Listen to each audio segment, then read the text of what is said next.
Children, welcome to the class. Dear children, in previous session we already studied about the prose is honest with grandparents. I hope you understand that prose very well. So in today's session we are going to deal with the poem that is none other than Dear Grandma and Grandpa. When you have seen this picture, you have to able understand what the poem we will learn now. So dear children, in today's class, we are going to deal with the poem Dear Grandma and Grandpa. This is the 7th poem of our SL English. So, let's get started, dear children. Dear Grandma and Grandpa, this is the poem of an unknown author. It is very short poem. The main theme of this poem is the relationship between grandparents towards their grandchildren. They see the things and world through the eyes of the child. The grandchildren need love and affection, their company, hugs, etc. For all the kind deeds the grandchildren gave their heart to them, their relationship was very unforgettable. Here the poem tells us about what kind of love our grandparents shows us and what is relationship between our grandparents and us. So, here the poet says, we don't know who is the poet. When we are with you, we always have fun. You make us feel we are your special ones. ಇಲ್ಲಿ ನಮಗೆ poet ಯಾರು ಅಂತ ಗೊತ್ತಿಲ್ಲ. ಈ ಒಂದು ಕವಿತೆ ನಮ್ಮ ಅಜ್ಜ ಅಜ್ಜಿಯಂದಿರ ಜೊತೆಗಿರುವ ಪ್ರೀತಿ, ಕಾಳಜಿ, ಈ ರೀತಿಯಾದ ಭಾವನೆಗಳು ಯಾವ ರೀತಿ ಇರ್ತಾವ, ನಾವು ಅವ್ರ ಮೇಲೆ ಯಾವ ರೀತಿ ಪ್ರೀತಿ ಇರ್ತೀವಿ, ಅವ್ರು ನಮ್ಮ ಮೇಲೆ ಯಾವ ರೀತಿ ಪ್ರೀತಿ ಇರ್ತಾರೆ ಅನ್ನೋದನ್ನು ತಿಳಿಸಿಕೊಡುವಂಥ ಪದ್ಯ ಇದಾಗಿದೆ.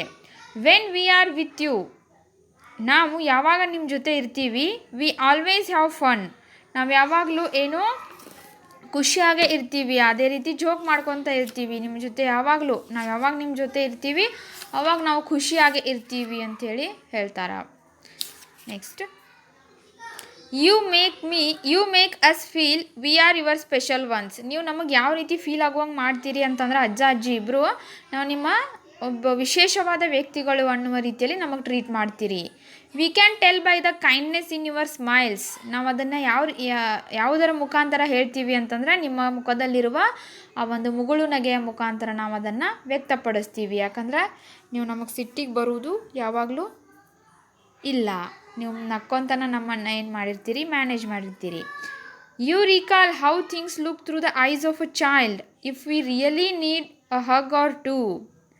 ನೀವು ನಮಗೆ ರೀಕಾಲ್ ಮಾಡ್ತೀರಿ, ಏನು ಮರುಸ್ಥಾಪನೆ ಮಾಡ್ತೀರಿ, ಏನಂತಂದ್ರೆ ಯಾವುದರ ಮೂಲಕ ನಮ್ಮ ಕಣ್ಣುಗಳಲ್ಲಿ ನಿಮ್ಮ ಕಣ್ಣನ್ನಿಟ್ಟು ನೋಡುವುದರ ಮುಖಾಂತರ ನಮ್ಮ ಕಣ್ಣುಗಳಲ್ಲಿ ನಿಮ್ಮ ಪ್ರೀತಿಯನ್ನು ನೀವು ವ್ಯಕ್ತಪಡಿಸ್ತೀರಿ.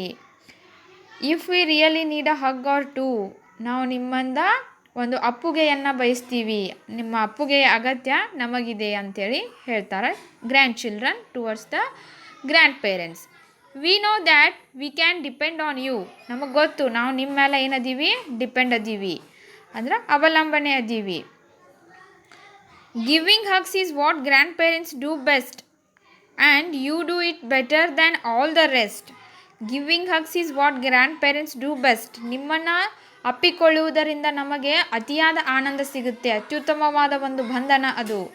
ಮತ್ತು ನೀವೇನು ಮಾಡ್ತೀರಿ, and you do it better than all the rest. ನಮಗೇನು ವಿಶ್ರಾಂತಿ ಬೇಕಾಗಿತ್ತಲ್ಲ, ಯಾವ ವಿಶ್ರಾಂತಿಯೂ ನಿಮ್ಮ ಒಂದು ಅಪ್ಪುಗೆಯನ್ನು ಮೀರಿಸಲಾರದು. ಅಷ್ಟೊಂದು ನಮಗೆ ನಿಮ್ಮ ಅಪ್ಪುಗೆಯು ವಿಶ್ರಾಂತಿಯನ್ನು ಕೊಡುತ್ತೆ, ಅಷ್ಟೊಂದು ಪ್ರೀತಿ, ಕಾಳಜಿ, ಮಮತೆ ನಿಮ್ಮದು ನಮ್ಮ ಮೇಲೆ ಅಂಥೇಳಿ ಹೇಳ್ತಾರೆ. Here is a secret and it is true, grandma and grandpa our hearts belong to. ಇಲ್ಲೊಂದು ರಹಸ್ಯವಿದೆ ಮತ್ತು ಅದು ಸತ್ಯವಿದೆ.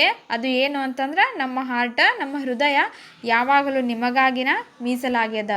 ಅಷ್ಟೊಂದು ನೀವು ನಮಗೇನು ಕೊಡ್ತೀರಿ, ಪ್ರೀತಿ ಮತ್ತು ಮಮತೆಯನ್ನು ಕೊಡ್ತೀರಿ ಅಂಥೇಳಿ ಇಲ್ಲಿ ಯಾರು ಚಿಲ್ಡ್ರನ್ ಗ್ರ್ಯಾಂಡ್ ಪೇರೆಂಟ್ಸಿಗೆ ಹೇಳ್ತಾರೆ. So this is the poem of an unknown author. It is short poem. ಇದು ಶಾರ್ಟ್ ಪೋಯಮ್ ಆಗ್ಯದ. ಕೇವಲ ಎಷ್ಟು ಲೈನ್ ಒಳಗೆ ಮುಗ್ದದ ಅಂತಂದ್ರೆ 10 ಲೈನ್ನ ಒಂದು ಪೋಯಮ್ ಇದು. ಇದರಲ್ಲಿ ಅತಿಯಾದ ಗ್ರ್ಯಾಂಡ್ಪಾ ಮತ್ತು ಗ್ರ್ಯಾಂಡ್ಮಾ ಯಾವ ರೀತಿಯಾದ ಪ್ರೀತಿ, ಮಮತೆ, ಕಾಳಜಿಯನ್ನು ಗ್ರ್ಯಾಂಡ್ ಚಿಲ್ಡ್ರನ್ ಮೇಲೆ ತೋರಿಸ್ತಾರೆ ಅನ್ನೋದರ ಕುರಿತಾಗಿ ಒಂದು ಪೋಯಮ್ ಬರೆದದ್ದಾಗ್ಯದ. Dear children, I hope you understand this poem very well and you make your grandparents happy and take care of them. Thank you.